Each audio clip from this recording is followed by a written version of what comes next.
Welcome to Nice and Blunt. The NFL draft is officially over, and landing spots are arguably the most important factor when it comes to fantasy success. So let's get into it. These are my most valuable rookie wide receivers heading into 2022.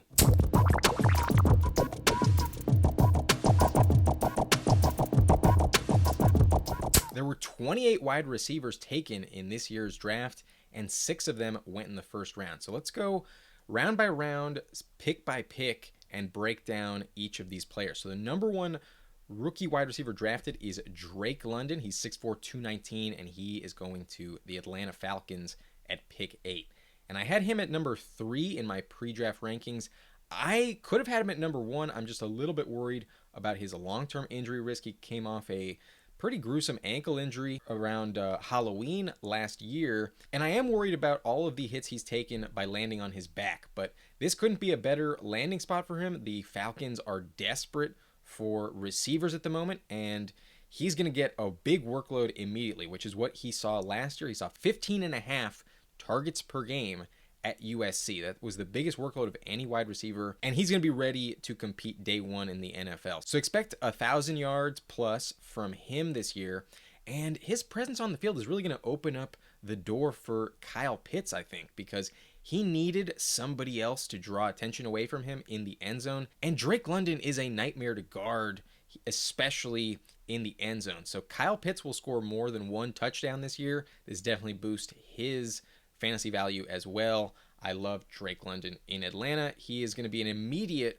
wide receiver 1, especially with Calvin Ridley serving a suspension and Russell Gage leaving to Tampa Bay. But keep in mind, Matt Ryan is not his quarterback anymore. It is Marcus Mariota, so that may limit some of the upside a little bit. But in terms of floor and volume, Drake London had a great landing spot. The number 2 wide receiver in this draft, Garrett Wilson, went to the Jets. And even though the Jets had a great draft, I don't want to discount it. They definitely improved their team a lot. They got the best wide receiver, in my opinion. They also got the best running back in Breece Hall.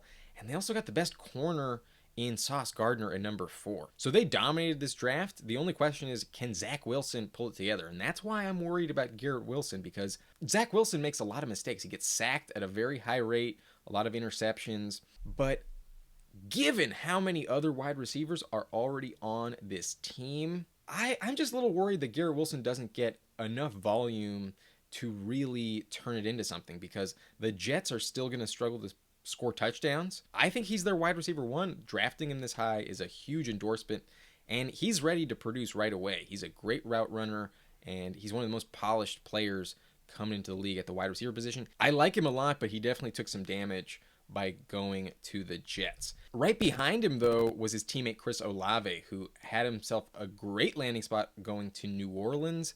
They need a wide receiver. You cannot trust Michael Thomas. Even though he's expected to come back this year, I wouldn't be surprised if they trade him and he never plays another snap for the Saints. And even if he proves me wrong, I think Chris Olave is their number 1 target starting the year. I think he's ready to go. He's also 6 foot, 187 from Ohio State, and he could very easily finish the season with the most fantasy points at the wide receiver position, because Jameis Winston does have some upside. He's had some real success in the past. However, last year he only threw 25 pass attempts per game before getting injured. That's one of the lowest passing volumes among any team for any quarterback in the league. So that's what needs to change, but most of them are going to Chris Olave, and he's going to put up over 1,000 receiving yards this year. I'm just a little bit worried about the touchdown production. However, another teammate of Chris Olave's went right behind him, Jameson Williams, who transferred to Alabama and had a breakout year last year, is going to Detroit. And the Minnesota Vikings traded this pick to Detroit, and it was kind of an odd move. I didn't like the Vikings draft at all, but I like this aggressive move by the Lions. They need to step up. You know, their offense wasn't great last year, and they need some more weapons. This does hurt Amon-Ra St. Brown, TJ Hawkinson, and DeAndre Swift, however, because once Jameson Williams is healthy, he's going to be their number 1 target, and he's a speedy wide receiver that is also a nightmare to guard. I really like this move for Detroit, but I don't love this landing spot for him that much because he got injured in January in the national championship game. Expect him to miss at least a month, I think. I think it's unreasonable to expect Jameson Williams to be healthy and ready to go week 1. And with less time in training camp, it could be a more rocky transition to the NFL, especially with Jared Goff at quarterback. It's hard to really trust him. So that is my only concern. I don't like this landing spot. It's similar to Garrett Wilson at the Jets, where there's a decent amount of other targets to feed, as well as not a good track record for the organization. And while he does have a more reliable quarterback in Jared Goff, I think if there is one player in the first round that has bust potential, I think it would be Jameson Williams. I think there are some concerns. Why couldn't he emerge at Ohio State above Garrett Wilson and Chris Olave? I mean, going to Alabama and getting that opportunity isn't, anything to criticize, but it is just a question mark. And he does have that big injury that he's coming off of, recently, the most recently possible. It's not like anybody else got injured similar to him in as late as the national championship game. And I think that's why you need to pump the brakes a little bit on Jameson Williams. I don't think he's going to be as productive right out of the gate as a player like Drake London or Chris Olave. But I love his potential. He has the highest ceiling of any player. He could be the next Tyreek Hill. I just don't think it's going to happen in Detroit. But the 5th wide receiver taken was Jahan Dotson. I also had him as my number 5 wide receiver prospect heading into the draft, but I was kind of surprised that he went to Washington. I kind of get it. They had some big injuries at the receiver spot last year with Logan Thomas and Curtis Samuel going down. So this is an insurance policy. He gets a decent quarterback in Carson Wentz, but there's a lot of mouths to feed on this offense all of a sudden, and I don't fully trust Carson Wentz to get it done. I think he's going to make some mistakes and be a little bit too reckless to really keep Jahan Dotson's fantasy value consistent. I see him as a pretty good wide receiver too. He could slip into that top 40 on any given week. I think he will have some upside, but I would still rather have Terry McLaurin. I think he's the wide receiver 1 in Washington, but he definitely takes a hit with Jahan Dotson coming into the fold. There's just too many targets to compete with in order for Terry to be a top 20 wide receiver this season. So I think he floats back to that wide receiver 30 threshold that we were disappointed with him in last year. But keep in mind, the main reason why we were disappointed was the draft price. He was drafted inside the top 15 coming into the year. And if his draft stock, if his ADP falls to wide receiver 30, then you are getting very fair value for Terry. But Jahan Dotson is going to be a thorn in his side and a little bit concerning for the landing spot. I think he could have had more success if he went elsewhere. But I was very surprised by the 6th wide receiver taken at number 18 to the Tennessee Titans, who made a big trade in order to get him. They traded A.J. Brown to Philadelphia for this pick. And Philly gave A.J. Brown a massive contract, 4 years, $100 million. But let's talk about him in just a sec. Let's focus on Treylon Burks. He is 6'2", 225 pounds, and his pro comp is A.J. Brown. So they're getting almost a carbon copy for a lot cheaper, who just turned 22. He's very young, and he is also a nightmare to tackle. This is going to be Stiff Arm City in Tennessee with the combination of Derrick Henry and Treylon Burks. And if I had to pick one wide receiver who was taken in the first round, who's set up for immediate success, I think it's Treylon Burks. The fact that they traded away A.J. Brown and also cut Julio Jones opens up so much volume in this offense. I understand that they traded for Robert Woods, but he just turned 30 and he's coming off an ACL injury and is entering a new system. Sometimes it takes time for players to acclimate. But Treylon Burks is ready to compete from day one. And when you factor in the 153 targets missing from A.J. Brown and Julio Jones last year, that doesn't look like the most volume, but you also need to take into consideration the fact that both of them missed a combined 11 games last season. So on a per game basis, that means 13 targets per game are available.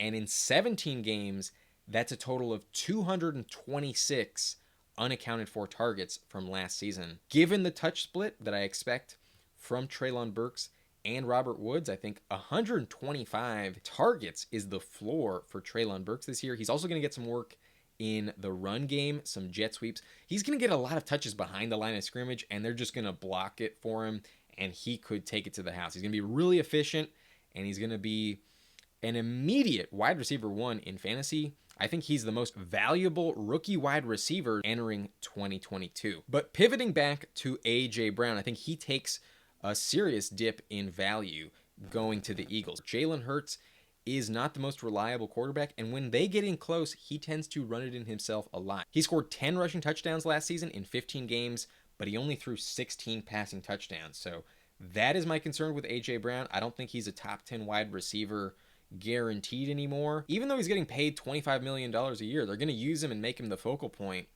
I just don't fully trust him to put up double-digit touchdowns this year, and that's what I was banking on coming into the season. I thought A.J. Brown would have a bounce-back season, but I think he'll be a little bit more volatile, a little bit less reliable, similar to last season than the season before for A.J. Brown. So I don't love this move for his fantasy value, but I like it for Jalen Hurts. We need to know if he's the guy, and he needs to step up in the passing game. But it definitely hurts Devontae Smith. It definitely hurts Dallas Goedert. And there's not too many touchdowns in the passing game to go around. So I think every player is getting a fewer touchdowns next year in Philadelphia. But let's keep it moving. Let's move on to the second round, where the Green Bay Packers needed to address the wide receiver position. They weren't available at pick 22 for the Packers, so they traded up and got the second pick in the second round and took Christian Watson, the wide receiver from North Dakota State. Now, he's a little bit raw. I feel like he's more of a development type of project, but he's 6'4", 208. It's going to be really hard to guard him, and he can go up for those 50-50 catches, and he's going to be a great sideline wide receiver. But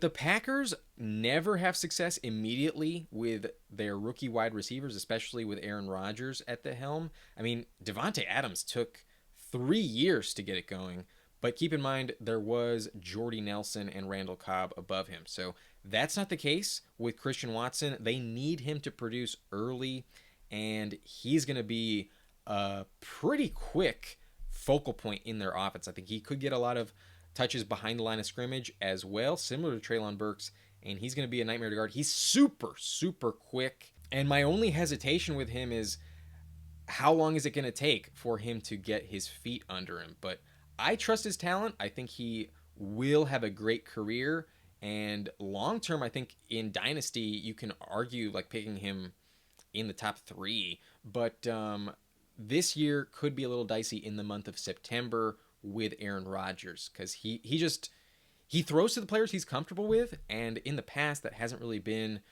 any of the rookies.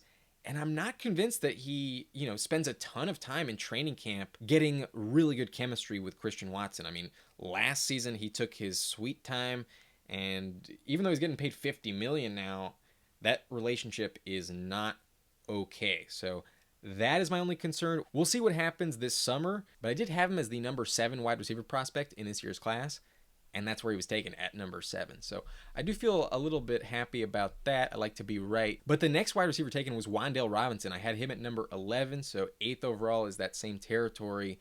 But I hate the landing spot for him in New York because there's too many mouths to feed and not a reliable quarterback. I don't think Daniel Jones can spread it around enough. I think given it's a new coaching staff and entire new front office, I think Wan'Dale Robinson is their wide receiver 1 heading into the year, but it could take him a little bit. I mean, rookies don't always hit in week 1. Not everyone is Jamar Chase, and I think those are too high expectations to have. So he could look like a bit of a bust. However, I think it's mainly because of the situation. There's also Kadarius Toney, Sterling Shepard, Kenny Galladay, and even Darius Slayton, I think, is still around. It's not like anyone trusts Daniel Jones, and he's probably going to get injured again, and their backup quarterback situation is Tyrod Taylor. I think Wan'Dale Robinson might hit in fantasy once Tyrod takes over. But I like his talent. I just don't like the situation. He is a little short, though. He's only 5'8", 178 pounds, and This landing spot is really not ideal. I felt like it was kind of a reach. There were some better players available. I just didn't think that New York needed to take a wide receiver given all of the depth that they have at the position. But they suffered a lot of injuries last year. I guess they don't want to be in that situation again. I can't blame them completely. It's an okay pick. Let's see what they do with it. But I really have low expectations for Wan'Dale Robinson in his rookie season. I don't think he's going to be much of a fantasy factor. But right after him, John Metchie III was taken by Houston, former Alabama wide receiver. And he was their wide receiver one before he got hurt. He's a little more of a slot wide receiver than an outside wide receiver, but I like his route running. He's very sharp, and he kind of reminds me of a combination of Robert Woods and Cooper Kupp. But he's coming off an ACL injury himself, and he suffered that in early December. So don't expect the world from John Metchie, especially in Houston. He will be that good, reliable wide receiver 2 alongside Brandon Cooks, but he's going to take away from his value a little bit more so than eclipse Brandon Cooks in the fantasy landscape. So Davis Mills is not the ideal quarterback, but I think there isn't much pressure on him to rush back to full health. And I think next year when they do draft a quarterback, most likely the Texans could set him up for success quite a bit. So in Dynasty, keep him in mind, but I don't have the highest expectations for him this year. He'll be a decent wide receiver 2, but it's in Houston's offense. Not exactly an explosive one, but a few picks later, the big shock at the wide receiver position, the Patriots drafted Tyquan Thornton, which was a big reach in my opinion. There were some better players still available, and I think he could have been taken in the 3rd round. No one really understood this as I was watching the draft coverage, but I mean, he is 6'2", 181. However, there's so many mouths to feed in New England, and the Patriots have not had a good track record drafting wide receivers. So I have terribly low expectations for him. I mean, they had Nelson Aguilar, Jacoby Myers, and Kendrick Bourne, along with Hunter Henry and Jonnu Smith. They're bringing back James White, and they also traded for Devontae Parker and drafted Tyquan Thornton. I guess this is great for Mac Jones, but I don't like the situation for Tyquan Thornton. I think there's a very specific role for him in mind, and it's not going to be a reliable one for fantasy. So I'm completely out on Tyquan Thornton in New England. I think he's probably going to look like a bust.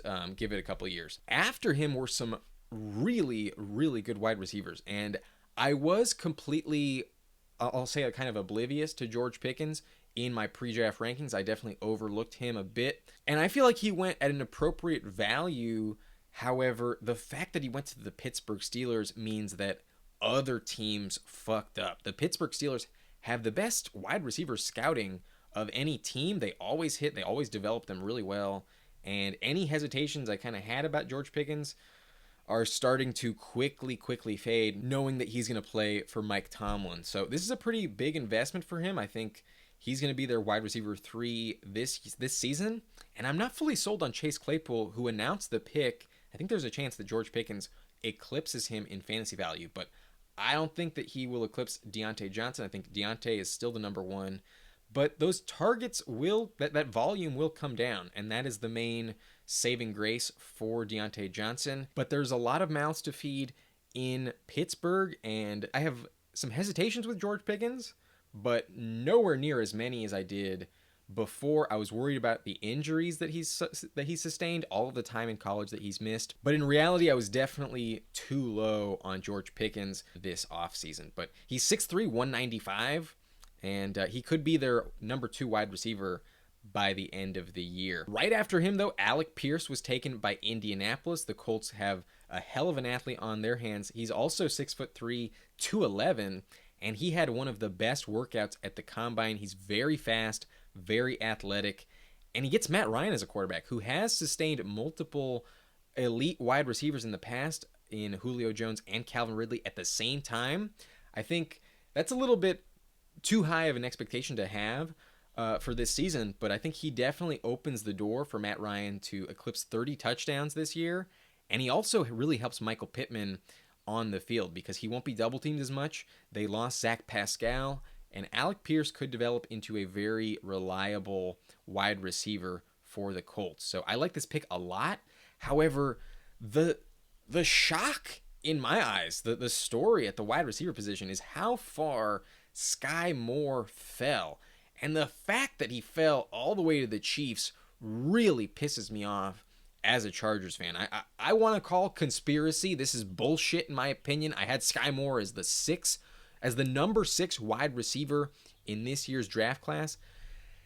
And the fact that he's going to Kansas City makes him possibly the number 1 wide receiver this year. I think he's going to be more valuable than Juju Smith-Schuster, more valuable than Mecole Hardman, and more valuable than Marquez Valdes-Scantling. I think he'll be that wide receiver 2 behind Travis Kelce, who I know is a tight end, but is really their number 1 option. Skyy Moore might have a bumpy September, but early in October, he's going to be a fantasy asset, and I'm starting to want to rank him inside the top 20.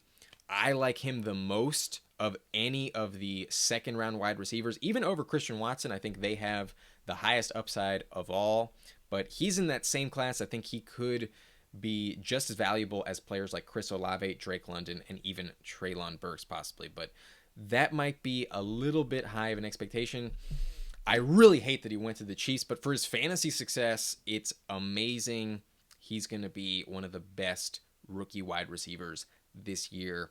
Patrick Mahomes is going to make this work. But in round 3, I think we need to temper expectations for these wide receivers. Some of them have great landing spots, but I think they're more depth plays and backups, and I think they're going to depend on some injuries above them to really pop. But Velus Jones Jr. is really interesting in Chicago. They need a wide receiver 2 opposite Darnell Mooney, but I don't want to trust him just yet. I think on the bright side, it does not eat into Darnell Mooney's value that much. Jalen Tolbert, though, out of South Alabama, got a great landing spot with the Dallas Cowboys, who need depth at wide receiver, and Jalen Tolbert could step into a big role if Michael Gallup can't stay healthy. I think he's their 3rd wide receiver on the depth chart, and he does have a lot of value in Dallas. But David Bell is really interesting. He lost a lot of value at the Combine, but he had a great season last year at Purdue. He's 6'1", 212, and he's a little bit slow, but he's going to get to play with Deshaun Watson in Cleveland. So